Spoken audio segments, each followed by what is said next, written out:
Hi, Steve. Hi. Okay. First of all, can I just ask you what your thoughts were when you heard this about Gary Rowett's sacking on Wednesday at Birmingham City? Well, nothing surprises me in football anymore, but I think that was one of the biggest shocks when it flashed on the radio. I couldn't quite grasp it, really, you know. And as I say, we should never be surprised in football. The one thing what Gary can leave behind is he's done a wonderful job. He obviously hasn't seen eye to eye with the new prospective owners. I think that's pretty obvious. They want to go in a different direction. And it's totally disappointing, I'm sure, for Gary, because to the football world, looking at it, you know, he's spent very little money, had 2 top 10 finishes, and they lie in, what are the 7th in the division. In difficult times, he took over with the financial restraints. But the one thing about it is he's enhanced his reputation. I'm sure he'll be back. But it was a bit of a shock, I have to say. Okay. And Gary, very much like yourself as a manager, is very sort of honest and realistic. Yep. When talking about the team, you were certainly that the other night when you called them pathetic. And well, you use words what you, in hindsight, you look back and think, did I really needed to use that? But as I said, after the game, sometimes you let your guard down even after doing it 20 years. You know, it's still boiling inside of me because we were nowhere near the level of which I've seen the team perform.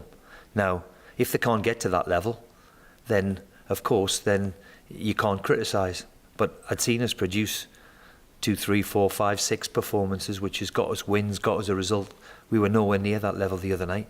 And words, sometimes you use, which you regret, but my actions were there for everybody to see. I demand that we are going to be better than what we were the other night. But surely from a fan's point of view, they're quite sort of pleased that they've got a manager that says it as it is. And well, the one thing I won't do is I won't give anybody the flannel. I think I've been in it long enough now, because I think if you flannel, then you know you're going to get caught out with it. So you sometimes regret what you say. Sometimes you've got to keep it within house. The one thing I never do is criticise anybody publicly for a mistake, or I never criticise an individual.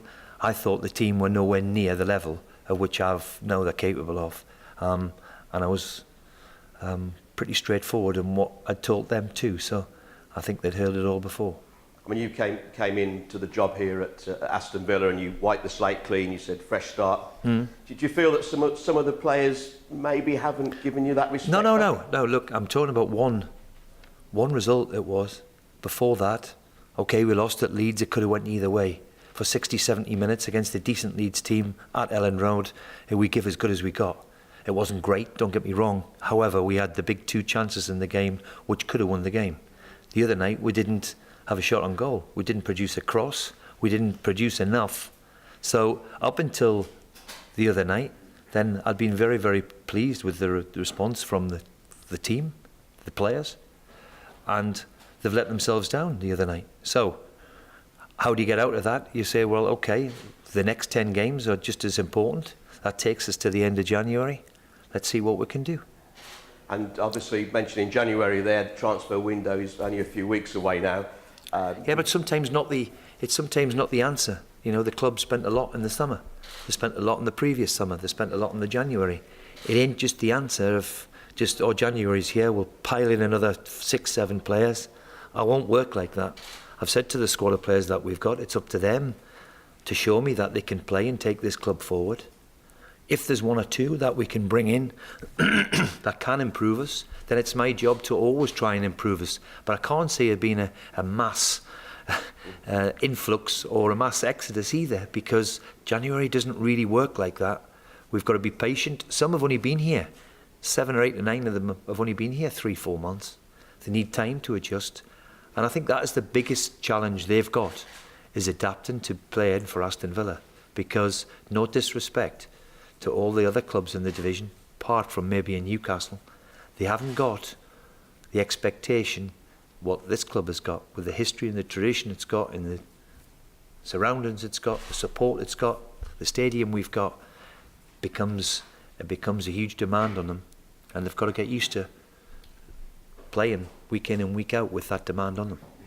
But are you pleased so far with you were quoted last week as saying you'd looked at 2 potential players to bring in, one verbally has sort of said yes. Are you happy with the way that's going? Yeah, there's nothing real changed on that one.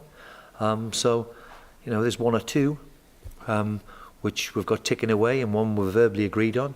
That looks as if it could happen, as I said, but I can't see there being a huge big influx or big mass exodus either, because I don't think January is the time that it can be done.